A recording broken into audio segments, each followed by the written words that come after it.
এটি কোনো গল্প নয়, এটি একটি বাস্তবতা যেখানে প্রতিটি নিঃশ্বাস মৃত্যুর ছায়ায় ঢাকা, আর প্রতিটি শিশুর কান্না আকাশ পর্যন্ত পৌঁছে যায়। এটি গাজার গল্প, ফিলিস্তিনের এক ক্ষতবিক্ষত ভূমির গল্প, যেখানে মানবতা প্রতিদিন আহত হয় আর আরব বিশ্ব দেখায় স্বার্থপরতার চরম রূপ। এই পর্বে আমি উল্লেখ করব মানবতার ইতিহাসে সবচেয়ে কলঙ্কময় অধ্যায়।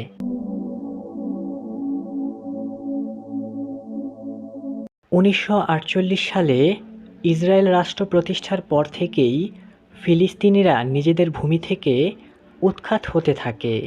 গাজা উপত্যকা, মাত্র 365 বর্গ কিলোমিটার জায়গা, আজ পরিণত হয়েছে বিশ্বের সবচেয়ে ঘনবসতিপূর্ণ অবরুদ্ধ এক অঞ্চলে।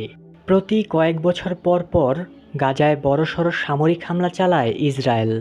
2008, 2014 এবং 2021 প্রতিবারই হাজার হাজার নিরীহ মানুষের মৃত্যু হয়।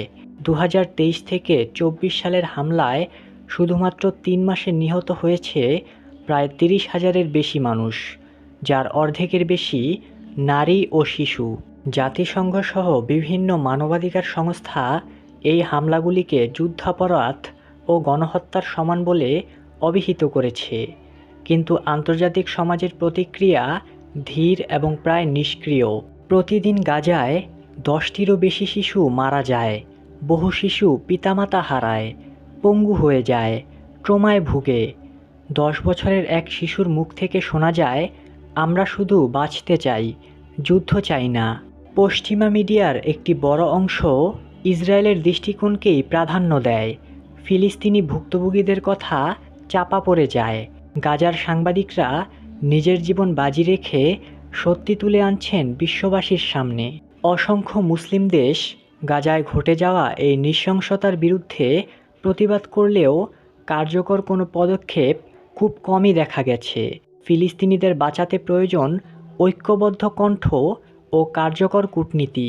অবরোধ, ক্ষুধা, মৃত্যু সব কিছুর মাঝেও গাজার মানুষ হাল ছাড়েনি। তারা প্রতিরোধ গড়ে তুলেছে শিক্ষা দিয়ে, সংস্কৃতি দিয়ে এবং সাহস দিয়ে। একটি ছোট ছেলেও জানে তাদের ভূমি, তাদের পরিচয়। গণহত্যা, জাতিগত নিধন, যুদ্ধাপরাধ, এ সব কিছুর বিচার আন্তর্জাতিক আদালতে হওয়া উচিত। আইসিসি এবং মানবাধিকার সংস্থাগুলোর উচিত দ্রুত পদক্ষেপ গ্রহণ করা। আমরা যারা নিরাপদ আশ্রয়ে আছি তাদের দায়িত্ব শুধু সহানুভূতি নয়, সচেতনতা ছড়ানো, সাহায্য পাঠানো এবং ন্যায়ের পক্ষে দাঁড়ানো। সোশ্যাল মিডিয়ার সত্যি তুলে ধরা, পিটিশনে স্বাক্ষর কিংবা 1 কাপ চা কম খেয়ে সাহায্যের টাকা পাঠানো, সবই গুরুত্বপূর্ণ। গাজা কাঁদছে, কিন্তু সে মাথা নত করছে না।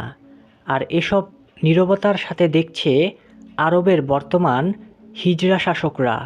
ইতিহাস সাক্ষী থাকবে এই সহিংসতার, কিন্তু আরও বেশি করে মনে রাখবে ফিলিস্তিনের প্রতিরোধ, সাহস আর আশা। গাজার জন্য আওয়াজ তুলুন, কারণ নীরবতা কখনো নিরপেক্ষ নয়, তা সর্বদা নিপীড়কের পক্ষে। আজকের ভিডিওটি এই পর্যন্তই। আগামীতে একটি ভিডিও আসবে আরবের বর্তমান হিজড়া শাসকদের নিয়ে এবং তাদের ভূমিকা নিয়ে।